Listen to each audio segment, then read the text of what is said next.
Hello and welcome to the Funny Delgado podcast. My name is Jason Delgado on a Thursday. Hope everybody's doing good. Everybody's had a good couple weeks. It has been a couple of weeks since the last Funny Delgado podcast.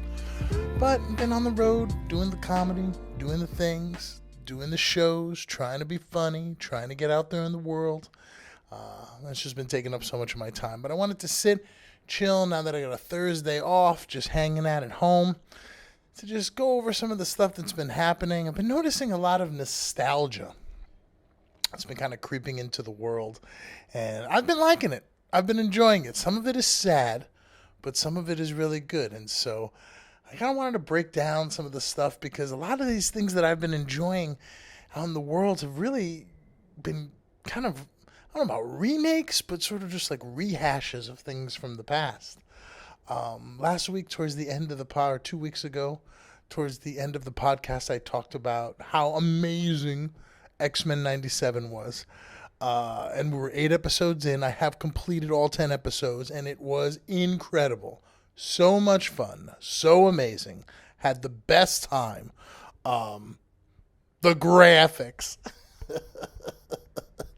Just the animation was stellar. The writing was adult and incredible and thought-provoking and serious and funny and heart-wrenching. It was just a terrific, terrific show. Literally kept my Disney subscription going because of that. I used like 9 emails to keep my Disney subscription going through several 30-day trial periods. And this one, I'm like, you know what? Take the money. You've earned it. I did the Hulu Disney package. So between Shogun, which the first 8 were great, but the last I thought were so between Shogun and X-Men 97, you've earned that $15.99. Enjoy it, Disney. Enjoy it. Plus, there's this new Jedi show coming out called Acolyte. I think it's called Acolyte. Might be Pedialyte. I don't know. It's something, but it looks cool. It's about the Jedi. And again, it just kind of rehashes this idea of a lot of nostalgia threads, man. A lot of stuff is just going back to what it used to be with like new graphics. X-Men 97 was a great example of something that they brought back. They made the animation slightly better, but still it had that sort of like, 1990s sort of energy, but just with a much harder hitting storyline, a lot stronger topics they were discussing. It was awesome. I cannot recommend X-Men 97 enough. And then I'm kind of watching, through some of the Netflix stuff, and I noticed that they're coming out with another Beverly Hills Cop, Beverly Hills Cop 12, or whatever they're on. Axel Foley, I think it's called.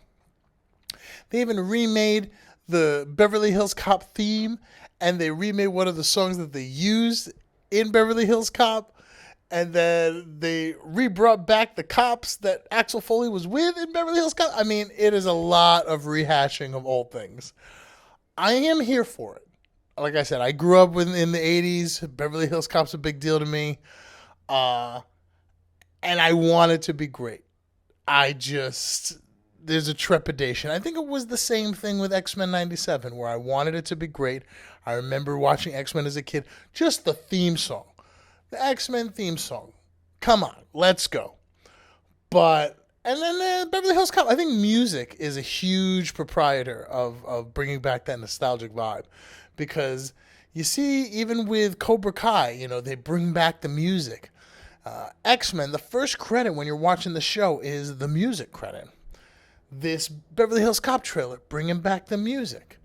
They got a Bad Boys trailer now for another Bad Boys. Bad Boys 28, I think it's called. Bad Boys for Life. And they're bringing back old Bad Boys music. I love it. I'm here for it. I just don't want it to misstep. You know what I mean? It's like watching an old person try to be young and do something embarrassing. I know. I do it all the time. But there's this energy I just don't want these nostalgic things to have. I want them to be great, but to be great in their own visage of what they are now. And not try to be like, remember when I was cool? I'm the same kind of cool. You got to be like a different kind of cool. That's one of the reasons why I think X-Men works so well. because it was cool, but a different kind of cool. It was more adult. Like, it was gearing itself through a cartoon to people who watched that cartoon in the 90s. Adult themes, but with the same graphics as the 90s cartoon. Really set a nice tone. And with Beverly Hills Cop, I kind of want that same thing. I want it to sort of be funny and be full of action, but also touch upon things that are like for older folks like me. And not just be like just this bombastic blowing stuff up. But I do want a little bit of that too.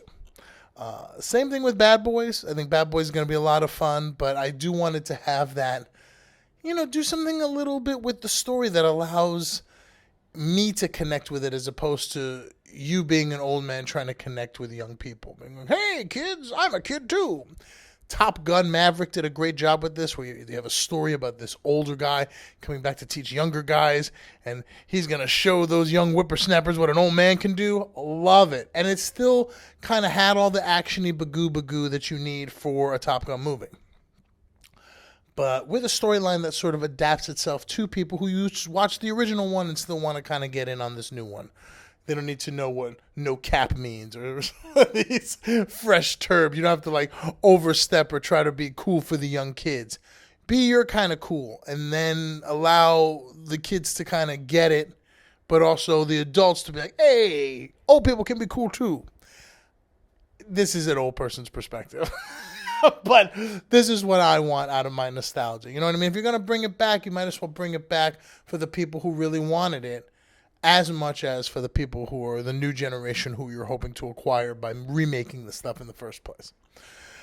But there's just so much stuff about, just like rehashing, these sort of old school movies and shows and stuff like that, that it was sad to see this past week, one of my childhood staples, the place you would go when you hit the upper echelon of success living in the Bronx, Red Lobster. Red Lobster was the 5-star restaurant I knew as a kid. If we were going to Red Lobster, somebody graduated. Somebody did something special. An amazing event occurred. Did you just win a Pulitzer Prize? Well, we're going to Red Lobster. We were calling it Relote. Because all my Puerto Rican family, my grandmothers, they love it. Mira, vamos pa relote. Relote was how they were. I didn't even know what a lobster was. I thought it was a lote. But it's a lobster, Red Lobster. So good. Love the endless shrimp. Love the rock lobster tail. Love even the ambiance. It was kind of like an old wooden ship. Love me some relote. Vamos pa relote. Look, it's a childhood memory. It's deep in my heart. Love the food there. The cheese biscuits, we all know what we're talking about. And they had to close down. They had to file bankruptcy and all the Red Lobsters have closed. I was so disappointed.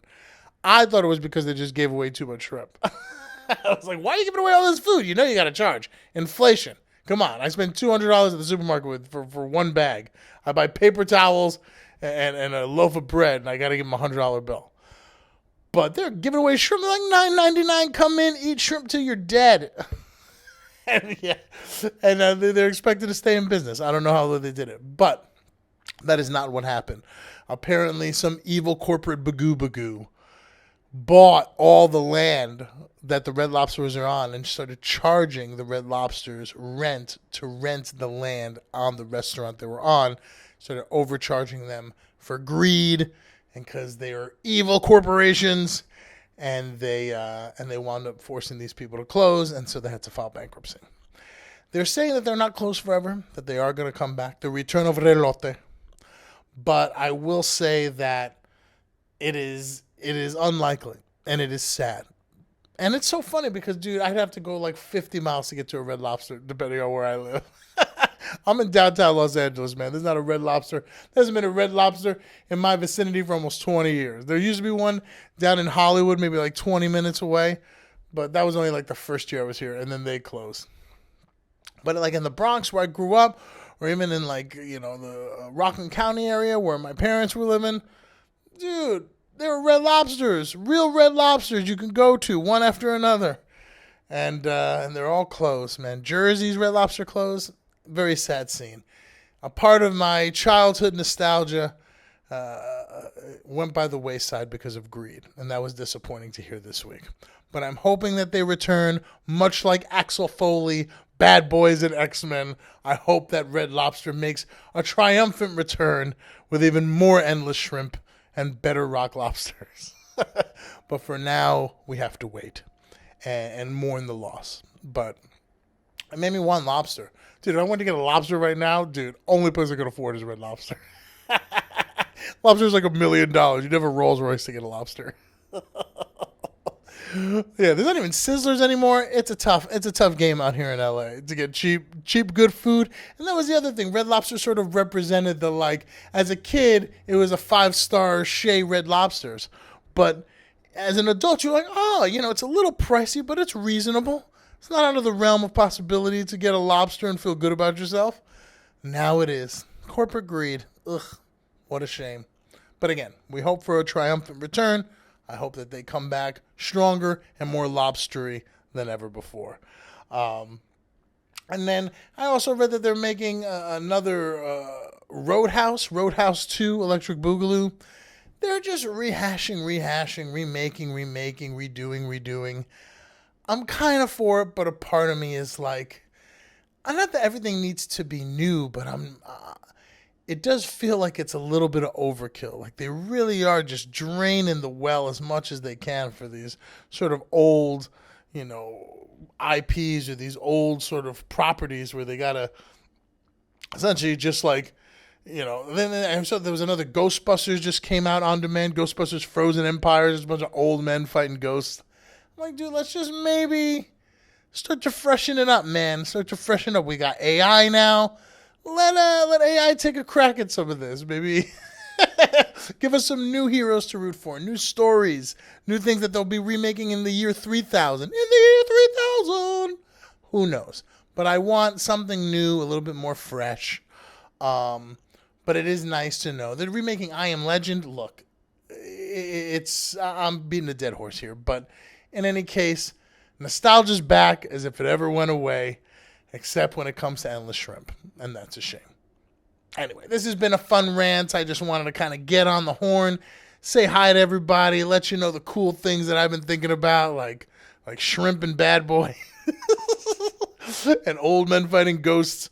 But it's been fun. Thank you so much for watching. I am so grateful. If you like content like this or you like the little skits I do, check them out. Please like and subscribe to the channel.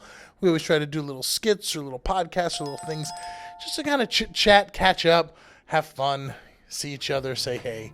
And yeah, blessings on blessings. I hope everybody has a great rest of the week.